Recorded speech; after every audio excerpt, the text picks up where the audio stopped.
Assalamualaikum warahmatullahi wabarakatuh. Halo teman-teman semuanya. Kali ini kita bertemu lagi di obrolan santai kita. Dan untuk yang obrolan santai kita kali ini, saya akan menunjukkan tentang proses pencabutan gigi yang mohon maaf ya, ini pencabutan gigi yang agak sulit dilakukan, agak rumit dilakukan. Oke, itu ya teman-teman. Kita langsung saja.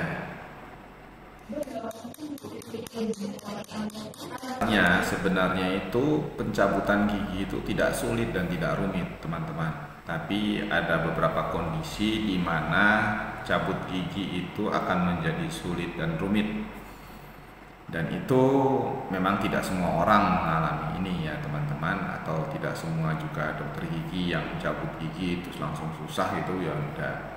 Karena biasanya dokter gigi itu sudah dilatih dan memang sudah terlatih untuk mencabut gigi. Tapi ada kondisi-kondisi di mana walaupun sudah terlatih, walaupun sudah dilatih dengan teknik-teknik khusus, tapi cabut gigi itu tetap jadi susah teman-teman.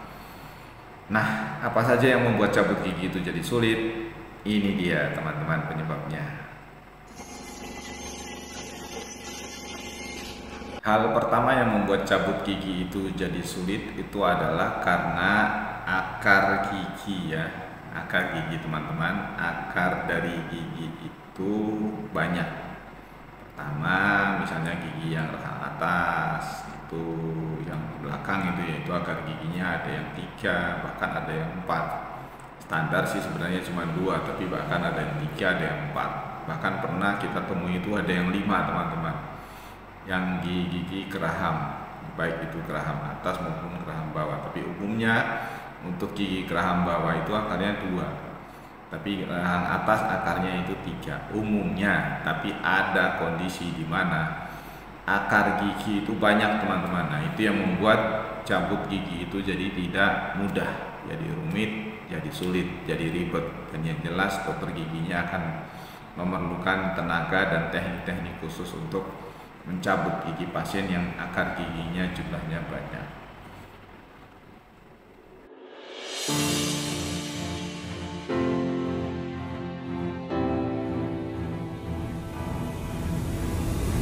Yang kedua ya teman-teman adalah karena adanya infeksi atau peradangan gigi, baik gigi itu sendiri maupun jaringan-jaringan di sekitar gigi. Nah itu yang membuat cabut gigi itu jadi susah. Biasanya pasien akan merasakan lebih sakit, atau bisa juga ya lebih keras gitu ya teman-teman. Itu yang membuat cabut gigi akan lebih sulit dan lebih rumit. Karena adanya infeksi ataupun ada peradangan itu membuat anestesi atau biusannya itu istilahnya nggak begitu masuk lah gitu ya. Jadi pada saat dicabut itu masih terasa sakit, atau minimal pasien tidak nyaman gitu aja. Padahal ketidaknyamanannya pasien itu membuat dokter gigi itu akan jadi lebih sulit untuk melakukan pencabutan gigi. Perlu teknik khusus, perlu cara-cara khusus, mulai dari teknik pembiusannya sampai pada teknik pencabutannya itu sendiri teman-teman.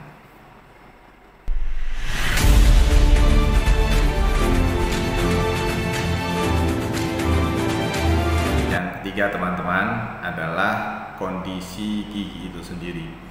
Kondisi gigi di mana gigi sudah mengalami fraktur atau rusak yang parah, patah gitu ya. Baik patah itu karena trauma, misalnya pasien jatuh atau pasien olahraga kecelakaan atau apa gitu ya.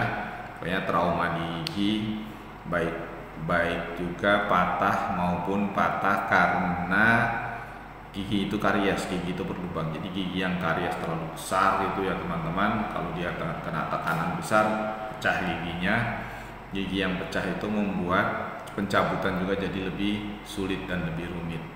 Yang pasti itu tadi teman-teman, butuh teknik khusus yang harus dimiliki, keterampilan khusus yang harus dimiliki oleh dokter gigi untuk melakukan pencabutan gigi-gigi yang patah ataupun gigi-gigi yang rusaknya sudah parah.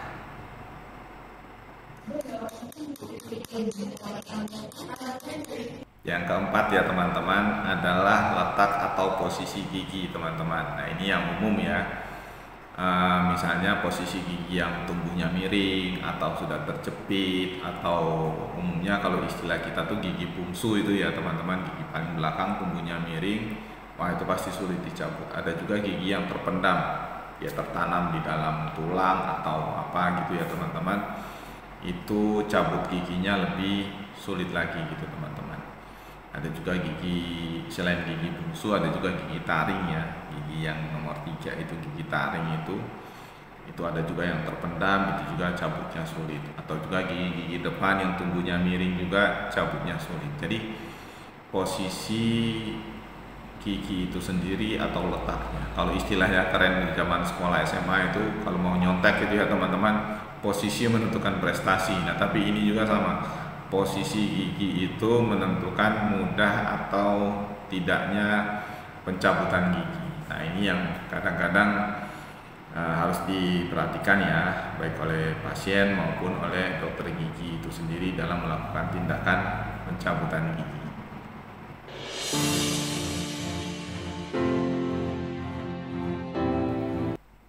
Yang kelima teman-teman adalah kondisi kesehatan umum, terutama kondisi kesehatan umum dari pasien ya teman-teman, dimana misalnya pasien ada dengan kelainan jantung, kelainan ginjal, kelainan pembekuan darah, terus kelainan-kelainan lain seperti misalnya ada sakit diabetes gitu kan. Nah itu pasti akan mengganggu proses pencabutan gigi.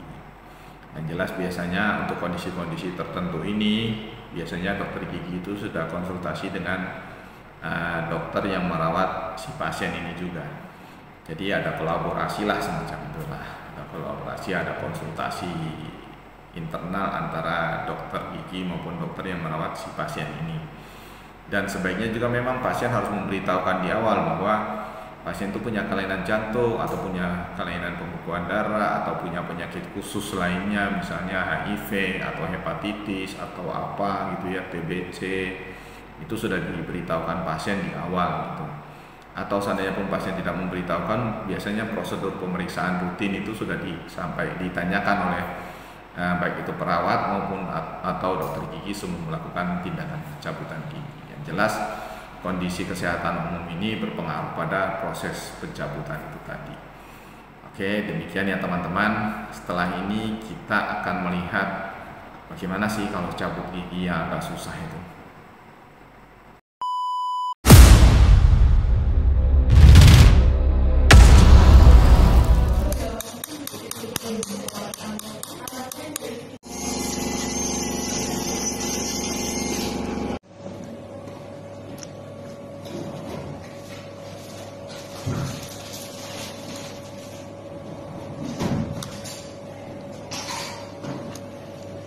Giling ko tayo.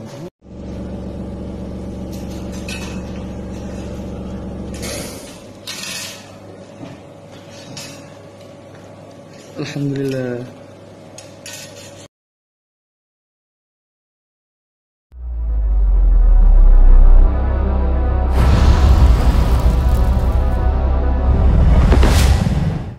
Jadi itu ya teman-teman, kalau cabut gigi agak rumit itu ya seperti tadi itu yang teman-teman lihat gambarannya. Ya mungkin kayak orang kerja-kerja bengkel gitu ya, atau kerja bangunan atau kerja las-lasan gitu ya, pakai ditaktok-taktok, pakai diipur, macam-macam gitu. Yang penting penyakitnya hilang gitu aja tujuannya itu, giginya dicabut, diambil gitu aja. Tapi ya itu sekali lagi ya teman-teman gak perlu khawatir atau gak perlu takut lah dengan keadaan yang ada itu, karena pasti sudah ada dokter gigi yang bisa menangani. Kasarannya kalau tidak ada si A yang bisa menangani, pasti ada si B. Si B tidak ada, pasti ada si C. Itu ya prinsipnya kita dalam bekerja dalam dunia kedokteran gigi itu mungkin seperti itu ya teman-teman, karena ada saling bantu-membantu satu dengan yang lainnya. Terus yang harus selalu diingat, untuk pasien harus selalu menjaga kesehatan gigi dan mulutnya agar giginya jangan sampai terlalu rusak dan jangan sampai terpaksa akhirnya harus dicabut, karena kondisi-kondisi ini, kondisi-kondisi yang rumit, kondisi-kondisi yang sulit dalam mencabut gigi itu tidak bisa diprediksi sebelumnya teman-teman. Dan kejadian-kejadian seperti ini tidak bisa diduga, tidak bisa diprediksi. Kalaupun seandainya diduga dan diprediksi, itu hanya kita lihat dari kondisi umum sebelumnya ataupun kondisi dari anatominya atau apa, itu kita hanya bisa menduga saja, tapi belum tentu juga. Dan belum tentu semua tindakan pencabutan gigi itu sulit. Hanya hal-hal tertentu saja yang membuat itu menjadi sulit. Dan yang seperti disampaikan di awal, ada 5 hal tadi itu yang bisa membuat kondisi pencabutan gigi itu menjadi sulit. Demikian teman-teman, mudah-mudahan bermanfaat dan kita akan bertemu lagi pada obrolan santai berikutnya. Assalamualaikum warahmatullahi wabarakatuh.